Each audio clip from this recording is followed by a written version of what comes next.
Bonjour et bienvenue sur ma chaîne YouTube. Donc moi c'est Léa, j'ai 24 ans et je fais du tricot depuis que je suis toute petite et je me suis mise au crochet il y a à peu près 5 ans. Aujourd'hui du coup je voulais vous parler de ce que le tricot et le crochet a pu changer dans ma vie. C'est vrai qu'il y a sur plusieurs aspects, ça m'a aidé à évoluer et il y a je dirais peut-être quelques petits points négatifs que j'aborderai plus tard, mais voilà, je voulais surtout me concentrer sur le positif et puis vous parler un peu de tout ça. Et surtout pour les personnes qui n'en ont jamais fait et que ça attirerait, si cette vidéo peut vous motiver, ne serait-ce qu'un tout petit peu, je serais trop contente. Et d'ailleurs, si c'est le cas, n'hésitez pas à vous abonner à moi sur YouTube et mes autres réseaux sociaux puisque je partage pas mal de contenu là-dessus et voilà, ce serait pas mal qu'on forme un espèce de grand groupe où on se partage nos évolutions, nos projets terminés pour se donner des idées aussi, donc voilà. Mais bon, du coup c'est parti pour la vidéo.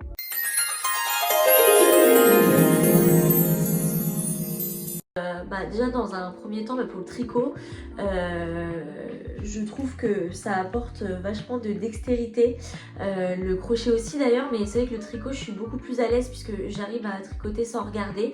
Le crochet j'en suis pas encore là, il faut encore que je regarde à chaque fois où je pique. Désolée pour les chiens mais je suis obligée de les rentrer puisqu'il fait très chaud, donc je veux pas les laisser dehors, donc vous allez sûrement la voir passer souvent parce qu'elle aime bien se balader, mais voilà. Donc pas mal de dextérité, et c'est vrai que j'avais beaucoup de mal à rester, à rien faire par exemple devant la télé, et du coup, même par exemple à la plage, bon c'est pas forcément une hyper bonne idée puisqu'après j'ai du sable partout dans mes pelotes, mais c'est vrai qu'à la plage ou même à la piscine maintenant du coup, j'ai soit un livre, dans tous les cas ça a toujours été le cas, mais du coup maintenant j'ai aussi mes projets. Donc c'est vrai que c'est devenu une habitude, ça m'occupe les mains et ça me permet de pouvoir rester posée plus longtemps, puisque j'ai aussi pas cette impression de perdre du temps, puisque je fais quelque chose, je me fabrique des vêtements ou d'autres choses, donc voilà. Je m'autorise plus de rester plus tranquille chez moi, puisque je rentabilise mon temps, on va dire ça comme ça. Je dois dire aussi que c'est un déstressant, si on peut dire ça comme ça. J'ai l'impression vraiment que quand je me mets à tricoter ou à faire du crochet, c'est le moment où, par exemple, ma journée est finie, je me pose, je laisse les problèmes entre guillemets de côté. Et voilà, c'est vrai que quand j'angoisse pour quelque chose ou j'ai eu quelques problèmes de santé mineurs, mais bon, quand j'avais des rendez-vous chez le médecin, j'avais toujours mon tricot avec moi dans la voiture ou autre, pour éviter de trop stresser avant d'y aller. Et c'est vrai que voilà, ça nous permet aussi de se concentrer sur autre chose, et du coup c'est vrai que ça déstresse aussi pour quelqu'un qui est très anxieuse comme moi. Je trouve que c'est vraiment pas mal du coup d'avoir ça pour se permettre de s'occuper, on va dire, dans la tête. Je dirais aussi que ça peut aider à prendre confiance en soi. Alors bon, rien d'extraordinaire, hein, c'est-à-dire que si on se sent vraiment très mal, le lendemain, à force de faire un rang de tricot, on sautera pas de joie et voilà. Mais je trouve que de voir qu'on peut créer ses propres vêtements, ses propres accessoires, qu'on arrive à faire des choses de nos mains. Alors après au début ça sera moche, hein, comme tout le monde, enfin moche, tout est relatif, mais ça sera jamais parfait puisque de toute façon c'est du fait main, c'est comme ça, mais je trouve que d'arriver à faire quelque chose de ses mains, arriver à suivre même si c'est un patron et que c'est pas quelque chose de créé dans votre tête, moi j'arrive toujours pas à créer vraiment mes modèles, j'ai beaucoup de mal à imaginer les choses de zéro, mais déjà de voir qu'on peut aller jusqu'à un produit fini, je trouve vraiment que ça joue dans la confiance en soi. Après il faut peut-être aussi lâcher un peu au niveau de la perfection, on va dire, puisque encore une fois c'est du fait main et donc il y aura forcément des imperfections, mais ça j'en avais déjà parlé dans une ancienne vidéo. Je je crois que vous me voyez mal, mais je disais qu'il y a une croyance dans je ne sais plus quelle culture, mais qui disait justement qu'il fallait qu'à un projet de tricot ou de crochet qu'il y ait au moins une imperfection, puisqu'en fait on met un peu de notre âme dans tous les projets, et si le projet est parfait, l'âme reste bloquée à l'intérieur. Donc ça, j'ai trouvé ça trop beau, et dans tous mes ouvrages, parce qu'après moi je suis pas très perfectionniste, hein, franchement, dans tous mes ouvrages il y a au moins une erreur qui se voit pas forcément beaucoup, mais je me dis que c'est du fait main et du coup ça peut pas être parfait. Mais j'avoue que ça joue aussi sur, voilà, sur la confiance, de me dire voilà, j'ai fait ça, c'est moi qui l'ai fait.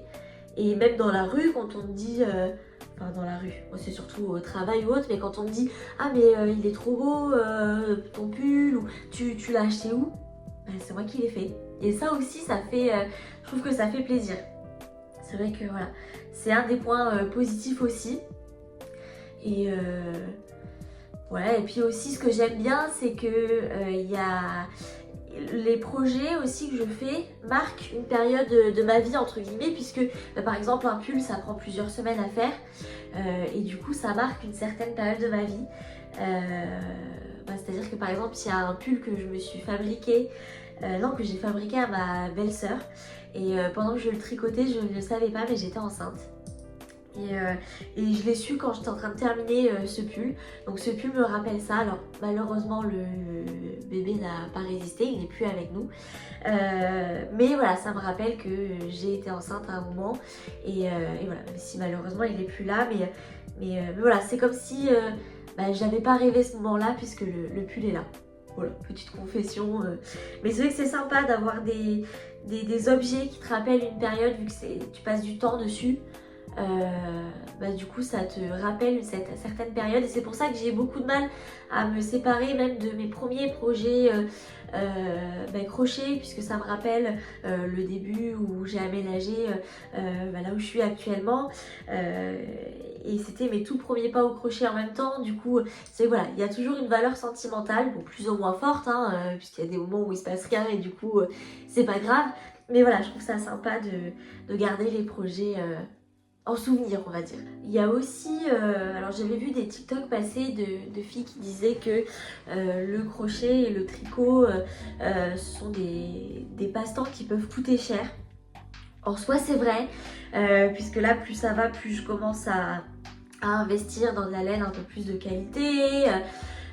Bon après de toute façon je me dis si j'aurais dû l'acheter par quelqu'un qui l'avait fait soi-même, enfin quelqu'un d'autre quoi, je l'aurais payé peut-être plus cher, oui forcément plus cher parce qu'il y a la main d'œuvre, moi je ne me paye pas moi-même.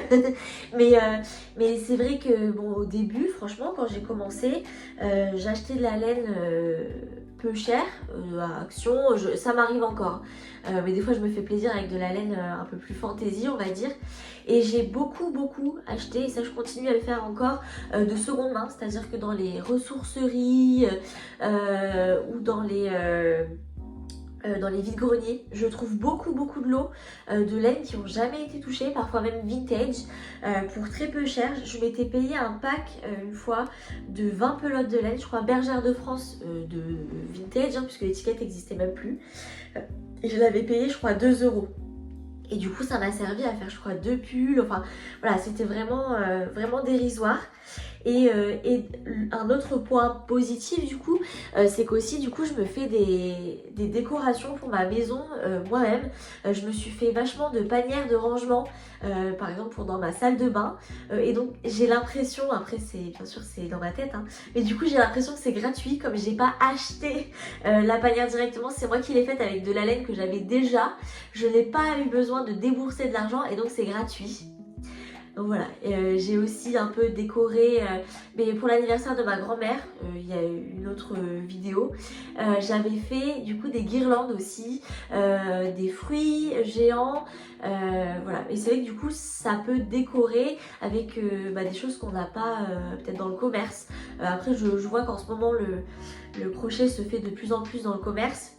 Après il vaut mieux éviter d'acheter des choses faites en crochet dans le commerce, puisque le crochet ne peut pas être fait à la main, et du coup ce sont forcément des personnes qui l'ont faite pour un salaire dérisoire.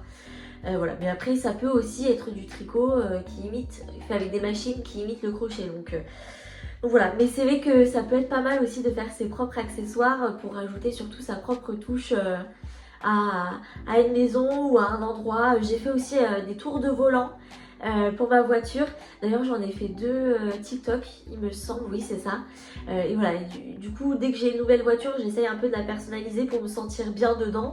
Et c'est vrai que voilà, on peut le faire avec des accessoires faits main. Ensuite, un point positif qui peut aussi être un point négatif, ça nous apprend la patience, forcément, puisque pour un pull, je peux mettre plusieurs semaines, pour une couverture aussi, et même des fois pour un accessoire, en fonction du modèle, s'il est plus ou moins compliqué, ça prend pas 5 minutes. Donc c'est vrai que ça apprend la patience. Bon, ça apprend aussi la frustration, j'avoue que ça pourrait être un point négatif, puisque des fois on a la frustration de ça ne marche pas comme je veux, il faut que je défasse, ou alors je ne comprends pas le patron ou la vidéo d'explication. C'est vrai qu'au début j'étais très frustrée, maintenant j'ai l'habitude, vu que ça fait plusieurs années, je sais qu'il ne faut pas que je me braque, il ne faut pas que je me force surtout, je prends une pause. Voilà, avant je fumais, j'allais fumer, maintenant je fume plus, mais du coup je vais faire autre chose, voilà, je pense à autre chose et je reprends quand je me sens plus détendue. Ça sert à rien de se braquer là-dessus, mais bon voilà, après tout c'est que du tricot et que du crochet, il n'y a rien de grave, il n'y a personne qui va mourir si on n'y arrive pas. Il y a eu des projets que j'ai déjà abandonnés en plein cours, que j'ai transformés en autre chose ou que j'ai défait. Il y a même des projets qui ne me vont pas, que j'ai gardés dans un tiroir et qui sont moches, mais que j'ai pas envie de défaire. Mais tant pis, voilà. Ça peut pas être parfait à chaque fois. Je pense que ça apprend aussi le lâcher prise et je pense que c'est pas mal aussi. Donc voilà, il y a pas mal d'avantages surtout. Enfin en tout cas ça a pu changer ma vie positivement, on va dire que négativement. Et franchement, c'est peut-être pas fait pour tout le monde, honnêtement. Mais si vous vous sentez de tester, je peux que vous conseiller de le faire. Puisque si vous aimez, après, on peut plus s'arrêter. C'est vrai que j'en ai pas parlé de ça, ça vient de me revenir. Mais ça peut être très addictif. Je sais pas si c'est un point négatif. Mais c'est vrai que, ouais, on a envie d'en faire dès qu'on a un moment libre ou des fois on peut se coucher tard parce que on a envie de finir le projet absolument pour le porter le lendemain. Voilà, ça m'est arrivé de me coucher très tard en semaine pour finir un pull ou la veille d'un événement pour finir un objet. Donc voilà, c'est vrai que ça peut être addictif, mais je pense pas que ce soit une mauvaise chose. Bon, toute addiction n'est pas bonne, mais là c'est inoffensif quoi. Donc voilà. Mais voilà, franchement, à toute personne qui voudrait se lancer, je leur conseillerais de se lancer, de regarder des vidéos, même sur TikTok, c'est ça qui m'a donné beaucoup d'inspiration aussi, de voir toutes ces filles se faire des hauts, se faire des accessoires. Je disais, waouh, mais moi j'arriverai jamais à faire ça. Et au final, c'est pas si compliqué que ça. Il faut du temps, il faut de la patience, il faut s'accrocher, mais une fois que c'est fait, c'est parti quoi. Et voilà, je trouve que c'est une fierté de savoir le faire. À un moment ça se perdait et là j'ai l'impression qu'on est de plus en plus à le faire et je trouve ça trop chouette puisque du coup on s'encourage entre jeunes ou entre vieilles aussi mais on se donne des conseils, on s'aide et je trouve ça hyper bienveillant et je trouve ça génial. Donc voilà, si vous souhaitez vous lancer, abonnez-vous, on pourra en parler ensemble et même si vous faites ça depuis des années, n'hésitez pas à vous abonner aussi et à me dire ce que vous pensez vous de ce que ça vous a apporté peut-être votre parcours en tant que tricoteuse ou crocheteuse. C'est hyper intéressant aussi de voir tout ça. Mais voilà, alors j'espère que cette vidéo n'était pas trop longue, mais j'avais envie de parler un petit peu avec vous et peut-être de motiver ceux qui voudraient se lancer et qui n'osent pas ou qui hésitent de peur de ne pas y arriver. Mais je suis sûre que c'est possible, que vous y arriviez juste en regardant des vidéos ou en demandant conseil en cas de besoin. Mais voilà, si j'ai pu le faire, vous aussi, je ne suis pas extraordinaire. Et voilà, je le recommande vraiment fortement. Donc voilà, j'espère que cette vidéo vous aura plu. Et puis du coup, on se dit à la prochaine. J'ai pas posté depuis un moment puisque déjà j'étais en voyage. J'avais dit que j'allais filmer, que j'allais vous partager. Mais au final, j'ai préféré rester un peu dans ma bulle, profiter du voyage à fond. Et puis je me suis dit bon, sur une chaîne de tricot ou de crochet, ça allait peut-être pas être le bon moyen de partager mes vacances. Alors j'ai crocheté un petit peu, j'ai fait pas mal de chouchous en crochet, mais au final je les ai laissés aux personnes de l'hôtel pour les remercier d'avoir fait le ménage, etc. Donc j'ai rien ramené, mais voilà, j'ai pas trouvé ça forcément bienvenu de vlogger tout ça, surtout que je suis pas une youtubeuse, voilà. Et j'ai posté que quelques vidéos sur ma chaîne YouTube, donc je suis pas encore assez à l'aise pour montrer mon quotidien, surtout dans la rue. Je trouvais ça gênant, donc non, j'ai pas filmé, c'est pour ça du coup que j'ai pas posté depuis un certain temps. Mais du coup, je suis en train de vous tourner une vidéo sur la Persian Tiles Blanket, donc la couverture, on va dire, à effet mandala. Simplement que je suis pas sûre qu'elle sorte de suite puisque, bon, mais vous le verrez dans la vidéo, mais j'ai eu quelques petites péripéties et ça va prendre énormément de temps, donc ça sortira pas de suite. Mais voilà, j'essaie de trouver des idées de vidéos et surtout des vidéos intéressantes, puisque je vais pas vous faire des vidéos histoire de faire des vidéos. C'est quand j'ai un sujet que je veux aborder ou des choses à vous montrer. Mais j'essaye à ce qu'elles soient le plus intéressantes que possible. Mais voilà, donc n'hésitez pas franchement à me dire si vous avez des idées peut-être de contenu ou de choses que vous voudriez aborder si vous avez envie. Mais voilà, donc on se dit à la prochaine fois. Et je vous fais des bisous et puis surtout bon tricot ou bon crochet. Bisous!